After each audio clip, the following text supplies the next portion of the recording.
A canalha da UDN diz que eu sou contra o mercado. Ora, o mercado é um elemento aparentemente essencial da vida humana, mas há mercados e mercados. Nós já conversamos sobre isso. Mas hoje eu trouxe um cara do mercado.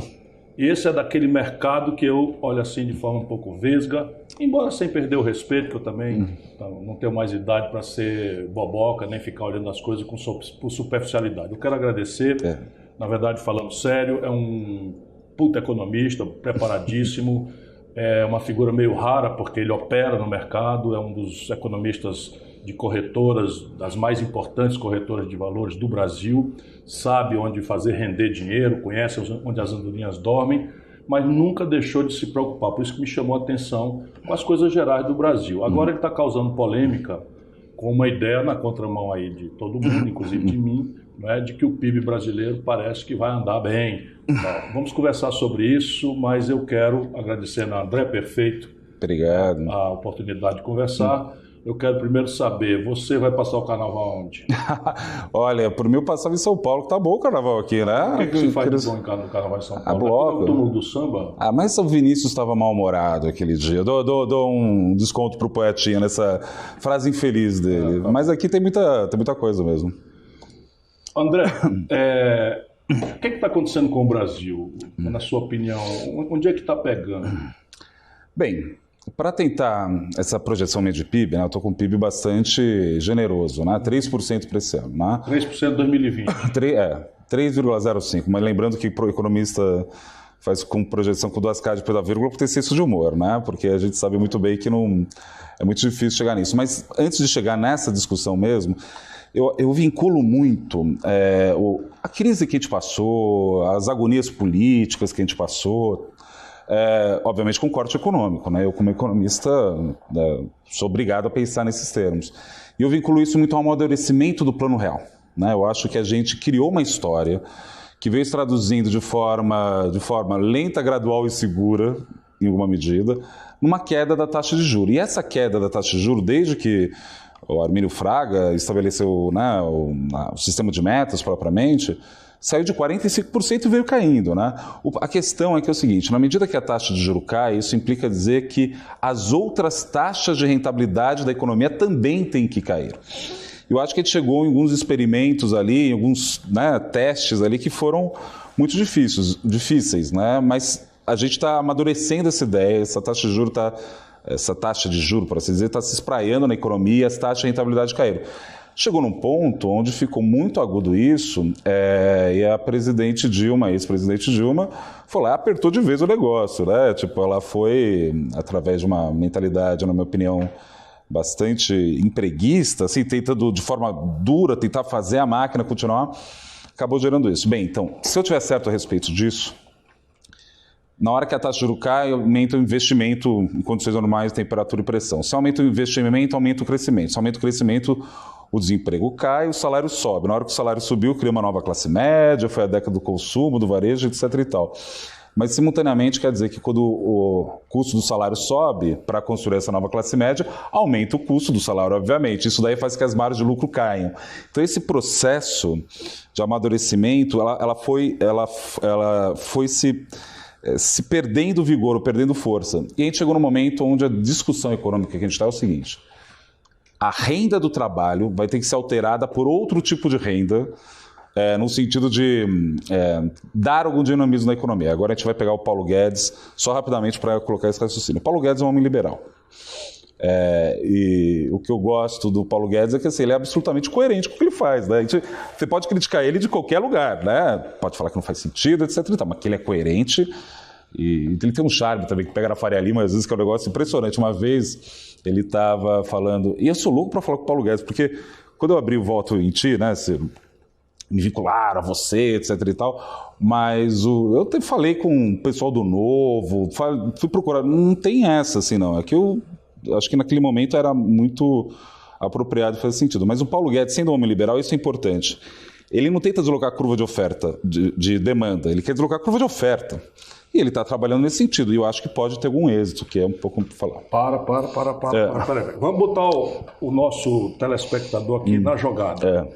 Se eu falar aqui uma coisa, o Se eu estiver errado, também você me interrompe. Claro. Então, mas vamos conversar. Como é que o PIB cresce? Você é econometrista, além de ser um grande economista, na contramão aí do viés neoliberal, você tem uma formação neo-keynesiana, se eu posso chamar. Eu sou keynesiano. Eu gosto de acreditar que eu sou mais keynesiano do que não, mas enfim, tá na mesma. Enfim, é apenas a distinção é o seguinte: tem quem acredite que o Estado deve ser reduzido à dimensão mínima, demitido de qualquer intrusão no domínio econômico, e que o mercado sozinho, no seu entrechoque, vai se resolver. Você não acredita nisso. E é um pouco mais sofisticada a ideia. Só para dizer, não há uma única experiência internacional em que essa outra ideia do Paulo Guedes tenha funcionado. Nenhum lugar do planeta Terra. Mas vamos lá. Brasil aqui. Agora eu estou querendo saber onde é que está pegando. Tá. Vamos pegar aqui algumas coisas que vão na contramão. Uma coisa eu entendo. Vamos lá. Nós descemos uma escada, 16 degraus. E agora nós vamos subir 2 degraus. Então nós paramos de descer e vamos subir 2 degraus. Mas na verdade nós vamos estar 14 degraus abaixo do que estávamos. É isso? É um pouco por aí sim, mas isso é uma coisa mais precisa no sentido keynesiano da palavra. E econometrista, vamos dar precisão. Então, eu sou muito, sendo keynesiano, eu sou muito, tenho muita suspeita com os métodos matemáticos, a gente tem que tomar muito cuidado quando mexe com isso. Mas a ideia é o seguinte, na cabeça de um keynesiano, para Keynes, o investimento é função da eficiência marginal do capital. O que eu quero dizer com isso? Como o sujeito investe? Ele pega lá, tem 100 milhões de reais aqui, né? Se eu pegar esses 100 milhões de reais e abrir uma padaria, eu imaginando a demanda, estou imaginando aqui a rua, estou imaginando um monte de coisa. Quer saber? Eu acho que me dá R$1 milhão. Tá bom, então você acha que a taxa de retorno desse investimento é 1% ao mês. Tá? Quando você tem esse número em mão, você pega e olha para a realidade. Quanto é a taxa de juros livre de risco? Se eu for pegar esse dinheiro, ao invés de investir e aplicar, quanto dá? Se a taxa livre de risco for, sei lá, 2%, eu não invisto, eu aplico. Se a taxa for meio, eu invisto, não aplico. Então é isso que... Se a taxa de juros do papel for mais lucrativa do que a economia real, por que você vai acordar cedo, trabalhar, produzir, dar emprego, lidar com fiscal, com corrupção, com cacete A4, se o mesmo dinheiro botado no banco leva na moleza mais dinheiro do que isso? Isso é a tragédia brasileira. E aí isso é importante por quê? Quando eles começaram a fazer o ajuste, e isso que mudou, eu mudei minha cabeça muito forte agora, porque... Qual que é a ideia? Então tá bom, não está crescendo a economia, pega a taxa de juros que está 2 e joga para meio, né? Isso deve fazer o sujeito investir. Depende, porque às vezes o fato da taxa de juros ter caído para meio é porque justamente a demanda está fraca, você está numa crise. Então aquela conta mental que o empresário tinha, quer saber, dar 1% ao mês, que é um chute, né? A gente tem que... a beleza da economia é porque a gente tenta, com as nossas frágeis possibilidades, tentar domar o tempo, né? A incerteza. Por isso que eu acho que a expectativa não é racional, acho que tem muita coisa que entra aí no negócio. Às vezes a taxa cai para meio, só que a expectativa de lucro caiu para 0,25. Então ele imagina, não vou nem ganhar 1 milhão, eu ganho só 250. E quando eles começaram a fazer esse processo, eu pensei, mantendo fiel, né, ao meu instrumental, né? Não adianta nada se ter a taxa de juros no lugar certo e a economia no lugar errado. Então, assim, o sujeito ia baixar a taxa de juros, né, na esperança que fosse investir, só que o próprio empresário, olhando a ociosidade da indústria dele e o mercado de trabalho, a demanda muito fraca, ele falou, não vou investir. Só que é isso que me chamou a atenção agora. Assim. Eu acho que por conta de 2 inovações microeconômicas no mercado de trabalho, se alterou profundamente esse fator de produção, que é o trabalho. Então, o que a gente tem observado ultimamente é o seguinte, o rendimento médio real das pessoas ficou parado. Não está subindo, está parado. Só que a massa salarial está subindo. O que explica isso para mim? São esses 2 fatores, a saber, uma lei, uma CLT mais frouxa, né, com vários outros espaços ali, e uma mudança tecnológica impressionante. Aqui em São Paulo, esses dias eu estava com minha esposa, a gente foi no cinema e tal, a gente estava andando, né, tava com o meu carro e tal, aí passou 2 motos, né, e você via que assim, era o rapaz na frente, a garota atrás, né, e nitidamente estavam vestidos para sair, né. Só que na costa das 2 moças tinha uma mochila de um aplicativo de entrega. Nitidamente eles estavam pegando algum troco para depois sair de noite na balada. Isso é uma mudança profunda no mercado de trabalho. Então, se é verdade a minha hipótese, que o custo unitário do salário está segurado, mas a massa salarial está subindo, isso implica dizer que você tem incentivos a continuar crescendo. E essa que é a surpresa que a gente teve ano passado. Isso é interessante, mas deixa eu te dar alguns números aqui para você contestar. A informalidade no Brasil, mais o desemprego aberto, são os maiores da história soma. Sim. Então, nós vamos falar informalidade, Eu vou estar inventando que isso é emprego. Na minha opinião, não é. É uma ocupação, vamos lá, é uma questão de linguagem, mas, e eu compreendo a mudança. Mas a soma da informalidade, 38 milhões e 800 mil pessoas, 41,x% da população sadia para o trabalho, mais 11 fração de desemprego, que dá quase 12 milhões, 12 milhões de fração dos brasileiros, isso faz com que metade na população brasileira esteja hoje fora do mercado formal de trabalho. Sim. E a renda de metade desse povo é de R$ 413 e está parada. Sim. Ou em declínio. Se na tradição brasileira o PIB cresce 60%, puxado pelo consumo das famílias, e o consumo das famílias é emprego, renda e crédito, e a gente volta àquela minha obsessiva preocupação com a questão do colapso do crédito. Está piorando a inadimplência das famílias. 2/3 das famílias brasileiras estão inadimplentes. E de onde é que vem isso, Dário? Então, o meu ponto é a massa salarial está subindo. Esse dado o último PNAD contínuo subiu. Então, assim, eu acho que pode estar operando mesmo, e faz todo sentido com o governo de caráter mais liberal. Não há nem por maldade. Eles vamos dizer assim, de forma bastante profunda, eles desejam essa alteração no mercado de trabalho, porque eles entendem que a variável de ajuste é o mercado de trabalho. E eu acho que está funcionando isso um pouco. Poxa, André, 3% é muita coisa, você não está sendo otimista? Você mesmo falou, caímos 16 degraus, subir 2 não é grande coisa. E aí, tem duas coisas que podem subir muito forte, porque, vamos pegar o PIB, né? Sob a ótica da demanda... Deixa eu agregar mais duas, vamos lá. Uma terceira preocupação para você, é no mesmo pacote. Na minha percepção de leigo, eu acho que a economia cresce puxada pelo consumo das famílias, pelo investimento empresarial, e aqui nós temos duas coisas: capacidade instalada ociosa muito alta, ou seja, você pode crescer ainda sem investimento. Talvez esteja na sua variável de cálculo. E o nível de inadimplência e endividamento empresarial privado brasileiro também é recorde histórico. Nós temos aí um número de 5 milhões e 500 mil pequenas empresas inadimplentes. Né? E depois você tem o investimento público, que desceu ao resto do chão. Não é só a União Federal, que está no pior investimento. São Paulo está sequencialmente com o pior investimento da história. De onde é que vem esses 3%? Então, vamos lá por partes. Né? Apesar de os economistas quererem passar uma ideia que a economia é difícil, não é tão difícil assim não. Sob a ótica da demanda, a gente tem 5 coisas para olhar. Né? Consumo das famílias, gasto do governo, consumo empresarial, a formação bruta de capital fixo, exportação menos importação. E essa é a quarta questão, que é o equilíbrio externo que está aumentando. Grave entre nós. Aí que eu vou, acho que quando eu falei essa projeção, as pessoas não entenderam direito o sentido, mas antes de falar dessa parte específica, eu vou falar de onde eu tirei esse negócio. A formação bruta de capital fixo tem surpreendido nos últimos dados de PIB. Né? No segundo tri, quando todo mundo achava que ia ser uma desgraça, cresceu 2%. Está o quê? 16%? Não, tá, em proporção do PIB está baixo ainda. Né? Se você pegar a formação bruta em proporção do PIB, é 16%, acho que deve estar 16% mesmo. Eu não lembro de cabeça agora, mas é muito abaixo dos 20%, que era o mínimo necessário, etc. e tal. Então, assim, se continuar essa trajetória, alterar isso, eu acho que pode subir até 9% esse ano. Poxa, 9%? Se você pega, serve várias vezes a gente cresceu 9%. Então, pode ser que isso. O consumo das famílias saindo de 2%, 2,2% que está indo para 3%, já dá um respiro. O ponto, sabe qual é o ponto interessante, Ciro, sobre isso?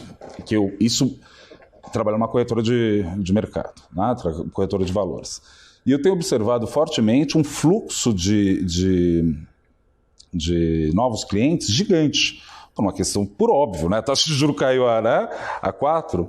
Por sinal, o mercado financeiro está enfrentando duas crises / oportunidades agora. Né? Uma crise é de ordem micro, porque é tecnologia e tal, mas está passando uma crise de ordem macro, né? Porque se você pegar a taxa de juros em 2005, o real era 12%. Né?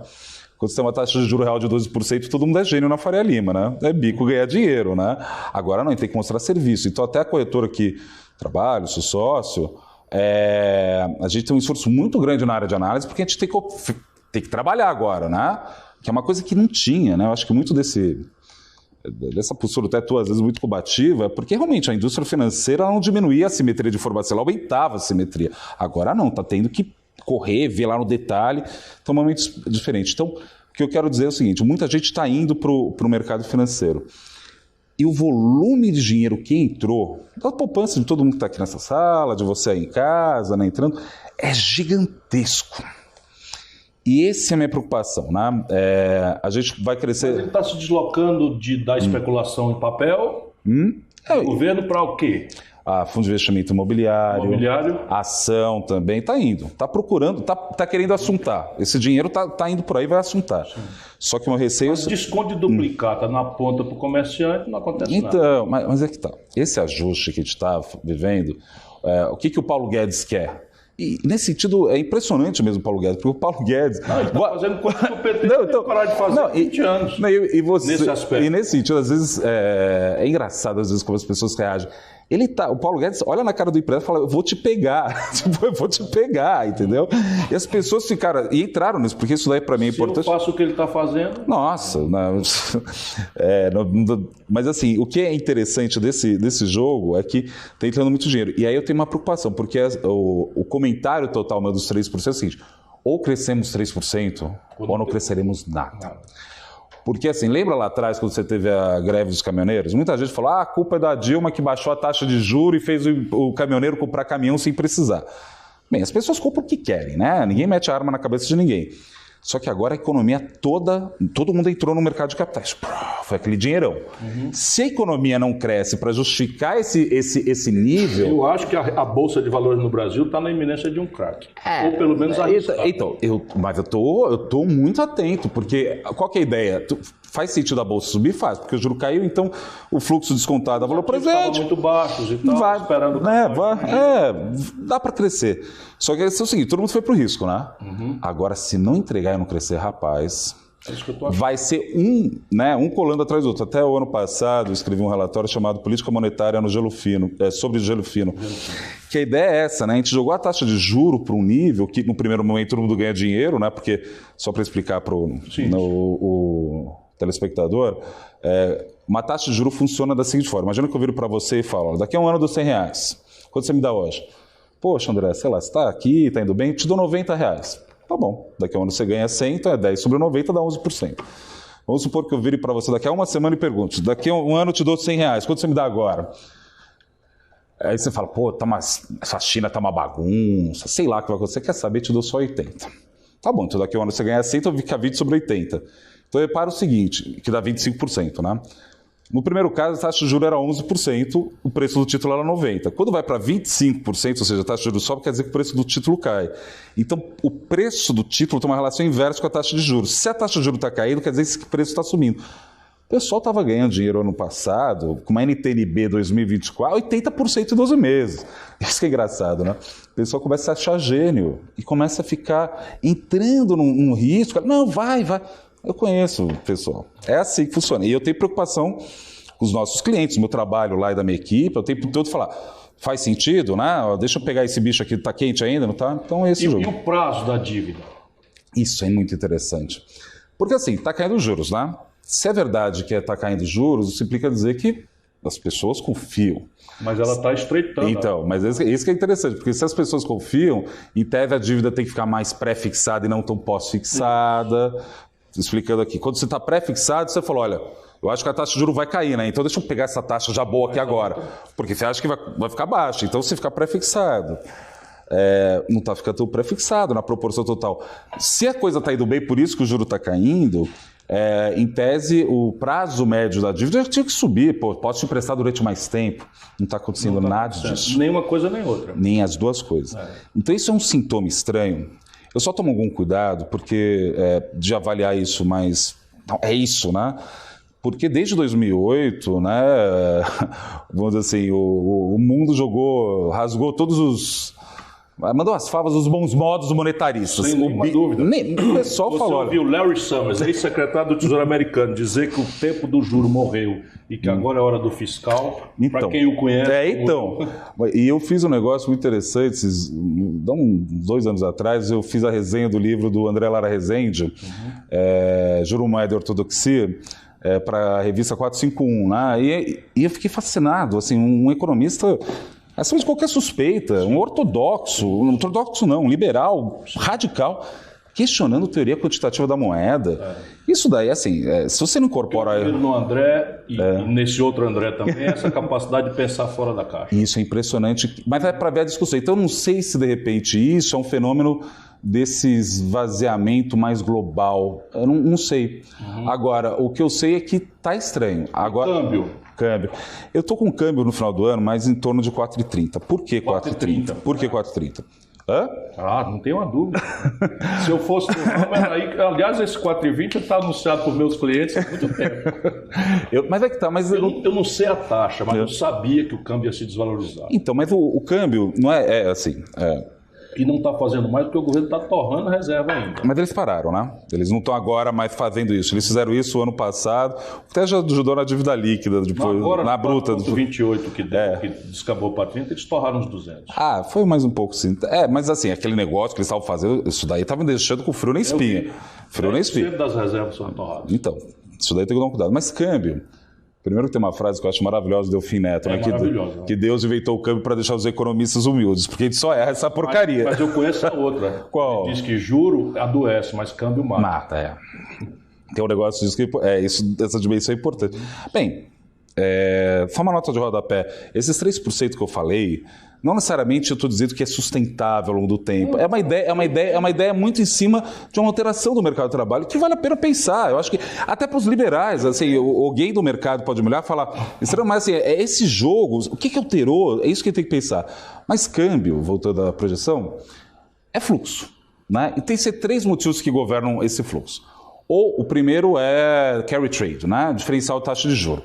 A nossa taxa de juros está em 4,50, indo para 4,25, com uma volatilidade da moeda em 10%. Mas o mundo está a zero. Mas mesmo assim começa a ter, sei lá, né? Sei lá. Tem um risco.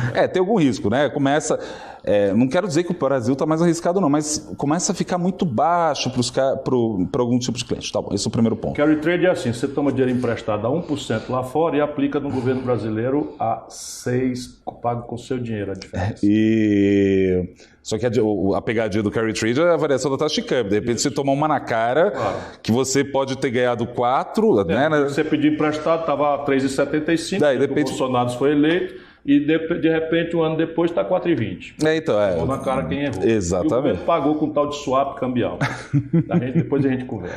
Mas esse é o primeiro ponto. O segundo ponto é balanço comercial. A gente está vendo os dados. Está se deteriorando muito de forma pesada. Eu fiquei assustado com o superávit de janeiro. Então, não tem nada parecido. Às vezes 55. Nada, uma porcaria. Muito ruim. Com o câmbio dessa altura. Então, mas é que tá. Mas a gente está tendo uma opção...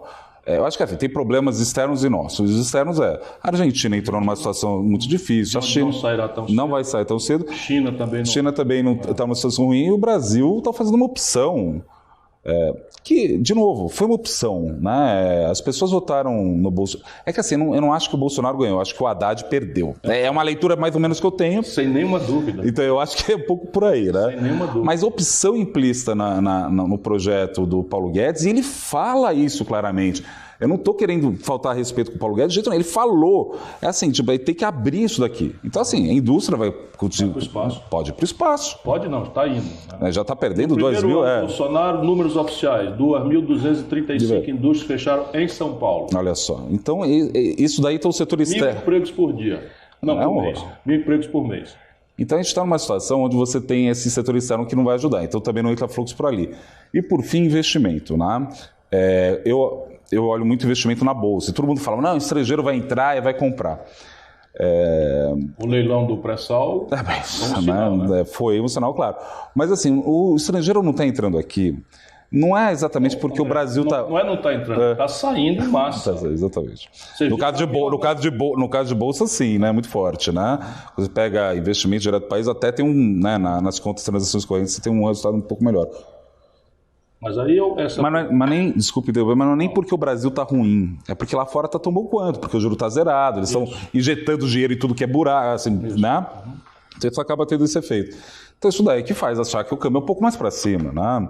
Quer dizer que vai explodir? Também não acho que vai explodir. Pois é, e a pergunta é, o efeito disso na inflação brasileira se a economia aquece? Então, o problema quando se trata de... Como vai aquecer? Ninguém duvida que 2% tem. O teu 3% vai nesse bloco. Mas tem muita lógica o teu raciocínio. Então, o que eu vejo o efeito do dólar na inflação é menos o nível... né? Ninguém compra dólar, mas compra pão. Isso. Trigo e trigo é dólar. Exatamente. Mas o que você tem aí também é uma situação nos modelos... O nível, se é 4, 3, 5, tanto faz. O que importa, assim, se tem uma variação muito brusca, muito rápida. Porque isso desorganiza os preços, né? Eu tinha um acordo contigo num câmbio, aí tem outro no outro, de repente muda, aí quer saber, vou colocar mais uma gordura aqui e vai que vai, né? Então, não acho que, se for nessa velocidade, tá ok, não acho que é o problema. Porque a tragédia do Brasil é que a boa notícia é que tá ruim. Os preços estão sob controle, o juro está baixo, porque a economia está fragilizadíssima. Né? Então, isso daí que está sendo alterado aos poucos. Quer ver um negócio? Eu falei antes que o Paulo Guedes é um economista liberal. Logo, ele tenta deslocar não a curva de demanda, mas a curva de oferta. Pegamos a reforma da Previdência. Tem um déficit, Claro que tem. Eu vou deixar de barato esse negócio aí. Mas o que essa reforma da Previdência está fazendo é o seguinte... Em 10 anos eu vou tirar 800 bilhões desse lado aqui, desse lado. Esse lado o que é? Consumo. Então ele está tirando 800 bilhões do consumo. Na expectativa de que, ao tirar isso e jogar para dentro do Estado, a demanda, né? A demanda não, na verdade você vai sanear as contas, que seja, e os juros caem. Ou seja, você tira a renda de um lado para jogar no outro. Isso. É isso que ele está fazendo. É tão simples quanto isso. Simples assim, tira do pobre e dá para o aplicador financeiro. Não é só isso. Assim, não precisa que... mas não é porque com o juro caindo, isso daí pode dar alguma... Esse déficit aumentar. E aquela dificuldade que eu tinha, porque eu não sou economista, está começando a ficar flagrante. Qual? Desculpa. A brutal informalização, a evasão dramática do povo da Previdência. Isso vai acontecer. Vai acontecer. Já está acontecendo. Além do próprio governo está reprimindo. E sabe que eu fico com uma pena dessa discussão da Previdência? Depois, eu já ouvi você falar algumas vezes isso, mas para mim o que pega aqui é o seguinte. As pessoas a gente fez uma discussão muito ruim sobre a Previdência. Eu vou pegar e exagerar o exemplo só para a gente pensar junto a questão. Tem dois registros, o de repartição, né, e o de capitalização. O de repartição, assim, quem está trabalhando, né, paga quem está aposentado. Como vai ter muito mais velhinho no futuro, né, então isso quer dizer que a conta não fecha, porque vai ter, sei lá, antes você tinha uma pessoa aposentada... O sistema foi montado, era 8 para 1. Então, hoje está 1,5 para 1. Aí vai piorar mais ainda. Aí o que acontece? Não, vamos sair. Então, capitalização não vai dar certo, vamos para... repartição não vai dar certo, vamos para capitalização. Cada um guarda o teu. Primeira coisa que eu quero dizer, a boa notícia é que vai continuar tendo velhinhos no futuro. Ou seja, vai continuar tendo gente inútil no futuro. Então a dúvida é o seguinte, como eu financio o crescimento de hoje para amanhã? Aí a dúvida é o seguinte, tá bom, não vai ser através dos dados corretos. Aí o que acontece? Esse dinheiro vai para a mão das pessoas. Tem que fazer a aposentadoria com 0 de taxa de juros real? Me explica como isso funciona. Então esse dinheiro tem que ir para a economia. Tem que ir, porque para você gerar um nível de produto lá em cima, claro. Tem que ir, porque se não for, nos preparamos, porque não vai ter renda lá na frente. Aí a dúvida é o seguinte... É o Chile. Eu não sou tão versado no Chile, muita gente fala nesse sentido. O Chile tirou a contribuição patronal, que é um problema dramático, e desregulamentou de uma forma tal... que você pode fazer o arbitramento... isso mesmo, isso. Tem outros gravames, mas basicamente é uma inversão em papel e não na economia real. Então, e aí que a dúvida é o seguinte, se esse dinheiro vai para a economia, tem que ir para a Bolsa, no sentido assim, vai financiar a empresa, vai fazer... Claro. Esses dias, ontem mesmo, eu estava vendo uma empresa maravilhosa, que é uma empresa que cuida de cemitério. A gente acha que não, mas é um mercado maravilhoso, porque a demanda é inelástica. Mas lá no Ceará, um cidadão desenvolveu um seguro defunto. Então, mas isso é interessante. Mas assim, você vê que o mercado... Meu amigo Expedito. Quando eu falo assim, o mercado vai assuntar, vai descobrir coisa para fazer. Né? E esse negócio é importante para aumentar a produtividade da economia e o nível de produto da economia. Agora, esse jogo, né, eu acho que está meio travado ainda. A gente está experimentando... Ciro, absoluto. Acho que você ainda não entendeu. A taxa de juro nominal por mês vai ser 0,4. A taxa de juro nominal é a taxa sem desconto da inflação. Então, se você tiver uma taxa de inflação de 10% e o juro for 5%, Você está com juro negativo de 5, então... A taxa nominal vai ser 0,4. Você já sabe, mas a gente vai traduzindo aqui para quem... Então, será que ele está acostumado? Às vezes eu fico olhando, não sei. Esse é o jogo de 2020. Selic do Guedes, vergonha, lulopetismo, é a menor da história da menor da história. Eu acho que ele conseguiu muito em cima do carisma dele, desse jeito. Estava brincando, né? Logo quando o Paulo Guedes entrou, foi muito peculiar isso. Teve aquele debate na Câmara dos Deputados, lembra que gerou bate-boca? Juro por Deus, eu via pelo Twitter e na corretora, todas as TVs, parecia jogo de futebol, Copa do Mundo, todo mundo torcendo, é isso aí, vai e tal. Porque ele conseguiu isso, mas isso é importante porque ele conseguiu entrar no imaginário, que é um valor importante, que eu vejo, por exemplo, que alguns políticos, você tem essa pretensão de inflamar no bom sentido, né? De capturar, de apaixonar, que sem isso não tem, né? E ele conseguiu isso. Isso daí faz efetivamente você ter uma... A condição objetiva pedia isso há muito tempo. Sim. Não é? A condição objetiva do Brasil não explica o desastre que aconteceu com a Dilma. Sim. Por isso que eu fico aborrecido quando o fanatismo não deixa perceber a debacle que aconteceu com o Brasil com a Dilma. Não entendeu nada. Não entendeu nada ela, coitada. Não entendia mesmo, porque não era do ramo, sendo uma pessoa honrada. Mas se cercou de auxiliares de quinta categoria. Não é? Eu acho que, voltando àquela hipótese minha, que a origem da crise econômica é derivada do sucesso do Plano Real, é o seguinte, a taxa de juros veio caindo, né? Aí aconteceu, durante o período Lula, 2 vezes bateu no piso que era a poupança, né? Lembra que tinha aquela discussão, não, se a taxa de juros cair daqui, vale mais a pena colocar dinheiro na poupança do que emprestar para o governo. Bateu ali 2 vezes. Aí rompeu, tiveram que mudar a lei da poupança e romper, para romper isso. A caderneta de poupança, tal qual feita pela Caixa Econômica Federal, é um produto financeiro que existe desde o segundo reinado. Isso, desde Dom Pedro.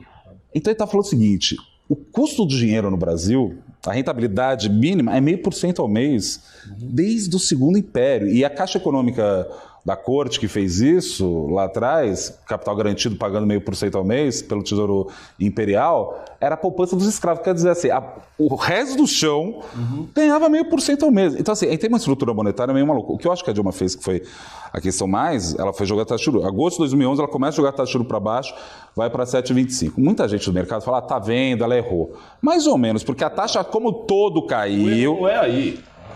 Mas o que ela foi não entender a debacle dos preços internacionais. Isso mesmo, tem essa parte e achar que crédito seria a solução para isso. Mas tem uma coisa que eu acho que ela fez que é mais importante. Se é verdade que a taxa de juros é função do grau de desconforto das pessoas com a realidade, ou seja, pela preferência pela liquidez, que é um termo estritamente keynesiano, se você cria um desconforto muito forte e vai pressionando, isso daí gera um problema. Então ela virou... Isso foi em agosto. No dia 1º de maio de 2012, em agosto de 2011, começaram a cortar a taxa de juros. 2012 foi lá, chegou em 7,25, o menor patamar da história até então. Ela vai em Rede Nacional TV, dia 1º de maio, porque não sabe, dia do trabalhador, é uma data meio, né? Então, à esquerda, né? Ela vira e fala que a culpa do juro alto é do spread bancário dos bancos. Ela basicamente chama Febraban para briga em Rede Nacional de TV. Que isso? Calma!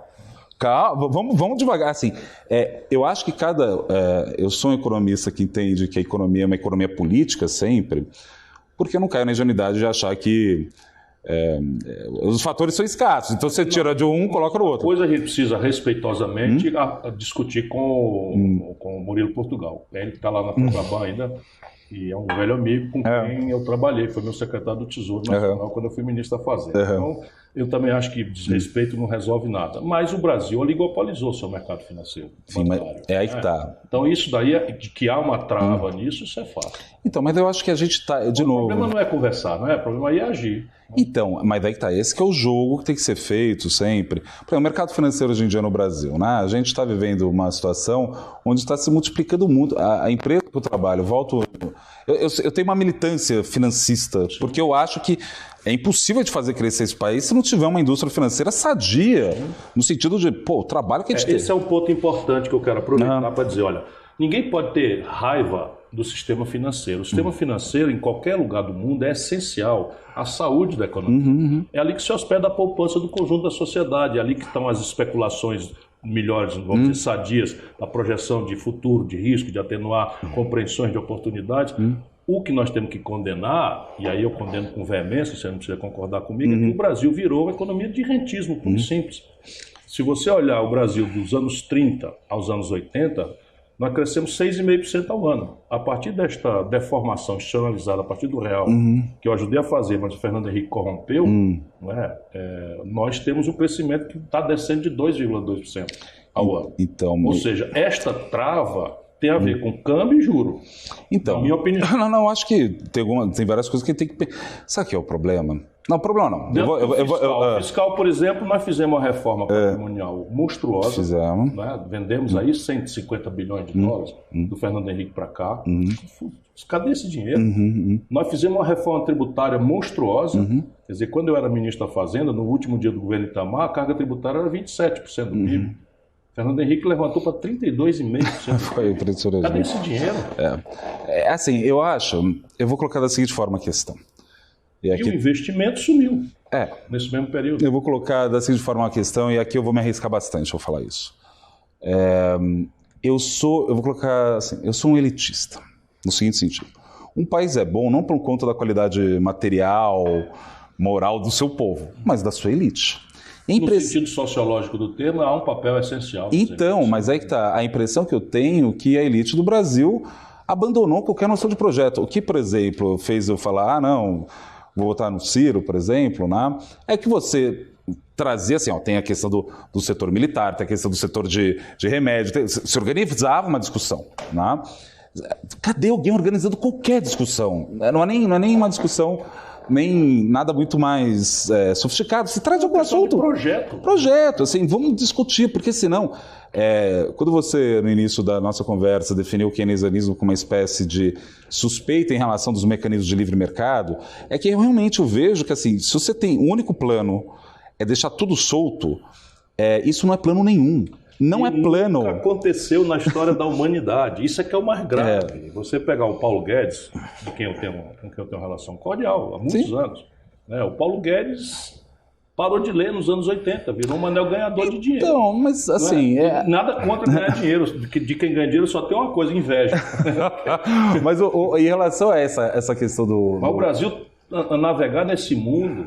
de confrontos tecnológicos, confrontos comerciais, confrontos diplomáticos, confrontos bélicos, confrontos sem uma guia. Então, mas isso não é um trabalho que a elite tem que fazer. Por exemplo, hoje mesmo a gente está vendo discussões muito acaloradas dentro da Fiesp, por exemplo. Esse debate começou a gerar, né? É porque, assim, como eu digo que foi o Bolsonaro que ganhou, foi o Haddad que perdeu, é que realmente um estamento uma parte da sociedade falou, cara, parou, né? Só que eles foram para um outro caminho que eles também estão se questionando. Então, assim, eu acho que tem que organizar essa discussão um pouco melhor, que é importante, porque o mercado financeiro, insisto nisso, não só a empresa que eu trabalho, várias empresas e vários investidores, porque eu lido com cliente institucional, né? Levo eles para conversar em Brasília, com alguns stakeholders importantes, falo com pessoas de governo, né? Tem esse cliente, mas eu lido muito, Ciro, com aquele cliente que está lá para fazer... Tem da cadeia de poupança, tem. Isso assim, com 200 mil reais de... Tem, não, até menos. 100 mil. Menos. Tem gente que está fazendo, porque agora a pessoa vai ser obrigada a... Né?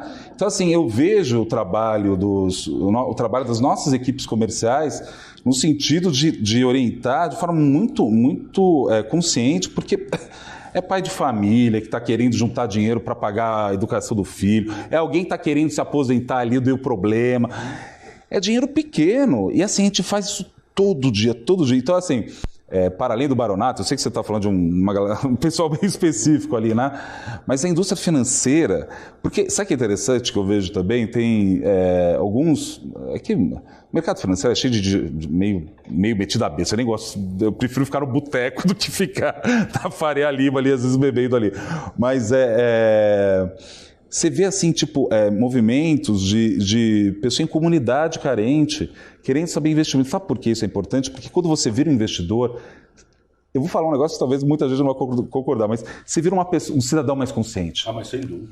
Porque quando você é um pequeno investidor, você está justamente... Pô, mexeu tal coisa, pô, não sei se eu gostei. O que é aquele negócio lá? O que é aquela coisa lá? Levantar para fazer xixi, bom anunciar a taxa de câmbio. Ele vai querer saber por quê, traz aí, ó. Então, assim, eu acho que tem O Brizola dizia uma coisa que eu acho que é muito contemporânea. Ele dizia assim, nós achamos a propriedade, nós do PDT, achamos a propriedade privada uma coisa tão boa que queremos para todos. É basicamente o que você está dizendo. Quer dizer, se você, o pequeno poupador, sai do conforto da caderneta de poupança, que ele não precisa prestar atenção em nada, para ter que ver onde é que o dinheiro dele vai continuar sobrevivendo, isso é extremamente politizador e consciente. Altamente politizador. Por isso que a coisa da taxa de juros para baixo tem que bater pau. Tem. Não adianta a gente, por mais anti-Bolsonaro que eu seja, e eu acho o Bolsonaro o fim da picada, mas uma coisa é verdade, né? A taxa de juros é a menor da história. E vai causar consequência. Por isso que eu falei 3%. Porque você vai vendo esse monte de dinheiro, você pega a Anbima, regula os fundos de investimento no Brasil. Sim. E ele calcula toda a parte de entrou dinheiro, que fundo entrou. É verdade, tem muito em fundo de título público, tem muito ali. Deixa eu fazer uma pergunta neste ponto. Do patrimônio dos bancos, do setor financeiro brasileiro, fintechs, corretoras, etc., quantos por cento é a exposição em título público? De cabeça, sim, é muito ainda. Deve ser muita coisa. Nós estamos falando de mais da metade? Metade, pelo menos. Metade, pelo menos. Assim, mas desculpa, eu não tenho dado... Mas assim, mais da grandeza. Mas assim, até um pouco mais, até, na verdade. Pode chegar a 60%. E isso é engraçado, porque eles sempre falaram que o mercado financeiro brasileiro é super seguro. Também quem dera, tá tudo em título público, né? Aí fica... Mas aí... Repare bem, né, Cris? Repare bem, né? Porque... Mas é que tá isso. Veio o cola e aí tchau. Então, aí esse jogo, mas assim, existe esse negócio que é fascinante. Então eu até vou usar aqui de propaganda aqui. Se você não abriu uma conta numa corretora, mas abre agora. Aproveita que você está na internet, já abre. E para guardar qualquer coisa, não é uma coisa... Isso não é só gente rica, não é isso. Você sabe para quem você está falando? Para mim. Você não tem conta em corretora? Eu não tenho conta em nada, nunca tenho. A minha poupança... Pô, você tem que fazer alguma coisa com isso, pô. Inacreditável. A minha poupança sempre foi de duas naturezas. Uma pequena caderneta de poupança, essa mesma caderneta de poupança, com medo de uma doença, não sei o que e tal, e pagar prestação de apartamento. Não é estratégia... Agora está virando moda, mas todo mundo me dizia durante esses últimos 20 anos que eu era idiota. Eu nunca quis ganhar dinheiro, na verdade. Eu só queria proteger o dinheirinho. Talvez, eu conheço uma corretora ótima para você abrir uma conta, depois a gente conversa esse negócio. Valeu, combinado. Mas mas eu acho que... Eu tenho minha previdência privada. Então, mas eu acho que você falou esse negócio do dinheiro, né? Eu sou do tipo do cara também que não me amarra dinheiro não, sabe? Esse debate é muito mais interessante, eu sou fascinado com isso. E por isso mesmo, acho que o mercado financeiro vai compreender uma função.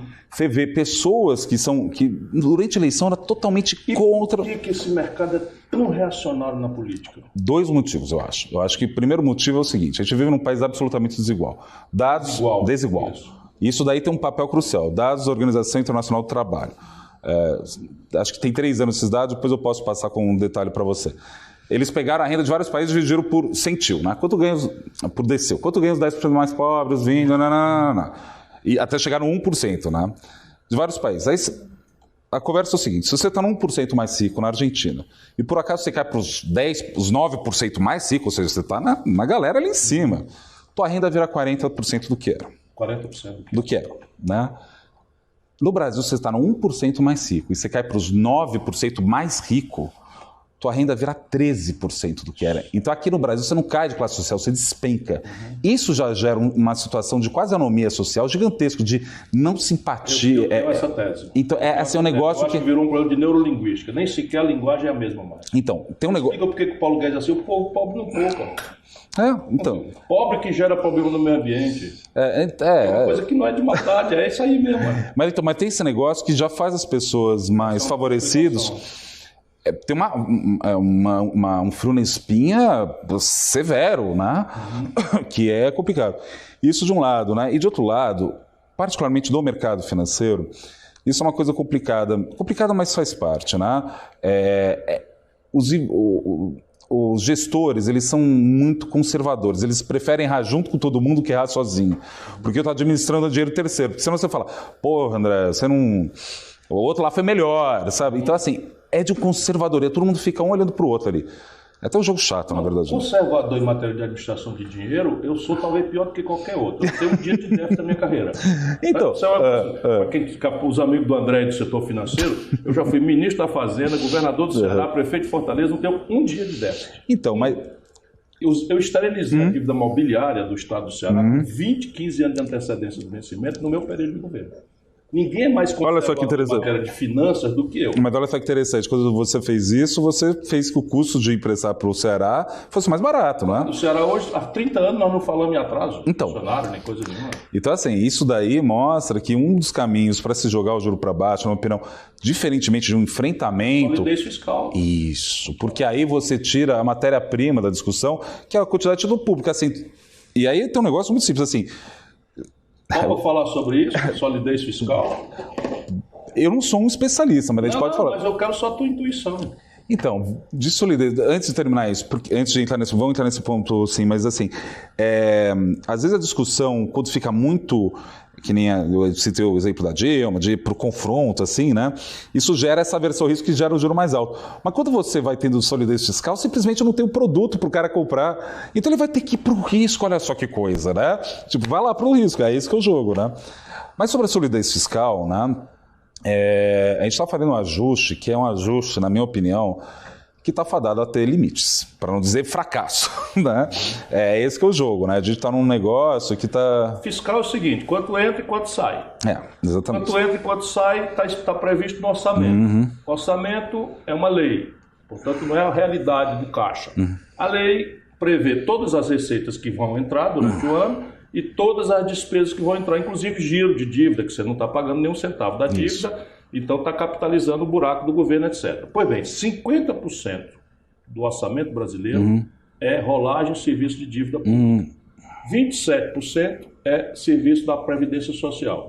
E o resto tudo é... Então, o que eu vejo, assim...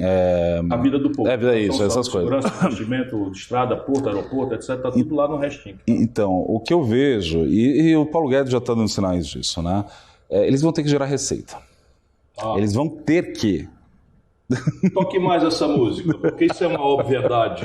Então, aí começou. Não, então, mas deve ter um ano, hein? Não, mas não. O princípio da anterioridade. Tem uma coisa que tem um negócio. Cobrança de tributo, você só pode inovar um tributo que só vai valer no outro ano.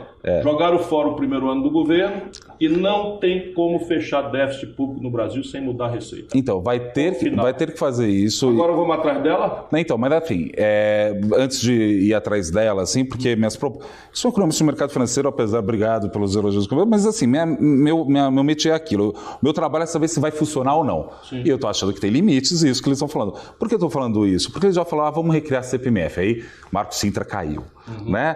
Não, vamos criar um imposto. Eles estão tentando buscar dinheiro. E eles vão achar dinheiro, entendeu?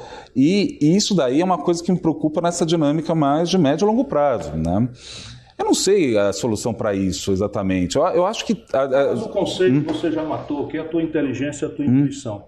Agora, deixa eu fazer uma pergunta mais geral para a gente ir caminhando aqui, agradecendo muito essa extraordinária aula, uma conversa, para além do brilhante, muito agradável para mim. Aprendi muito.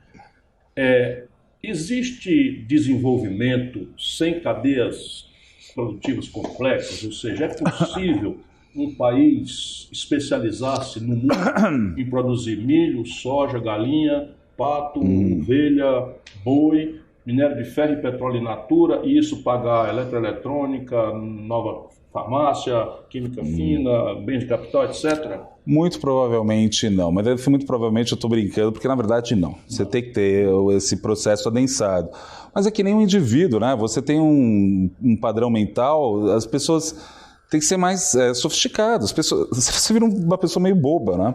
As coisas, elas não são antagônicas. O agronegócio não é antagônico com o idoso. Então, se dá para fazer essas coisas. Então, eu acho que seria ingenuidade de achar que, de novo, que o mercado vai alocar, tem que ter um projeto. Se não é o mercado, sozinho, como é que faz isso? É tão idiota isso, desculpa falar desse jeito. Porque é o óbvio, né? Você tem que ter a indústria, né, a economia junto com o governo, num projeto nacional. E não tem nada errado nisso. É que assim, eu entendo, né? Gato escaldado tem medo de água. Aí, pô, foi mal administrado, mas não tem jeito, vai entregar, não vai funcionar. Tem voo curto, pelo menos. Muito bem, podemos ir até 3, que Deus ouça as suas palavras. Amém. Porque, por mais que eu não acredite, eu torço muito, porque o povo está precisando. E 2021? Aí eu tô com 2.2, tá, lá para 2021. Ou seja, vai e cai. Não vai crescer na mesma velocidade, porque essa novidade no mercado de trabalho vai ser incorporada rapidamente, e aí parou, né? O impulso que tinha não deve ter. Produtividade é irrelevante neste assunto? Não, é relevante e a gente vai... Estamos sem ganhar produtividade. Estamos sem. Com essa informalidade é possível? Então, mas a produtividade está sendo feita através da diminuição ou a melhor eficiência do custo do trabalho, que é uma loucura. Assim, tem limite. Eu quero dizer assim, tem limite essas coisas. Você pode no curto prazo fazer isso, talvez seja interessante, talvez o Paulo Guedes consiga orientar as coisas para outro caminho, mas tem que tomar cuidado, né? Não é assim fácil. André, perfeito. Eu agradeço. A sua disposição às câmeras. Você acredita nesse país? Isso é possível na sua geração? Olha, a gente viver num país menos indecente? Eu vou falar um negócio que assim, não é que eu acredito, é uma obsessão minha. Uma obsessão no sentido seguinte, eu sinto... Se você vê a história brasileira, com erros e acertos, você teve uma longa tradição de homens e mulheres num país que foi levando. E a minha geração chegou para um dilema interessantíssimo. A nossa discussão não é mais inflação, eu juro. É como fazer esse gesto. Então, eu me sinto parte de uma tradição nesse sentido. Então, e outra coisa, né? Eu sou, talvez, né? Não sei se é porque onde eu estudei, o que eu fiz, né? Eu gosto de bossa nova, eu gosto de samba, eu gosto dessas coisas, entendeu? Então, eu me sinto... Não acha que a aspiração de vida é viver em Miami? Não, nossa, eu acho até brega isso, pelo amor de Deus, é muito brega. Esse foi André Perfeito. Para um pouquinho para pensar, meu irmão. Veja, o que falta ao Brasil é isso, é uma seleção que recrute os homens e mulheres com essa tradição de ganhar dinheiro, qual é o problema? Mas não desligar da vida do povo e do futuro da nação. Repare bem, estamos juntos aí mais uma vez.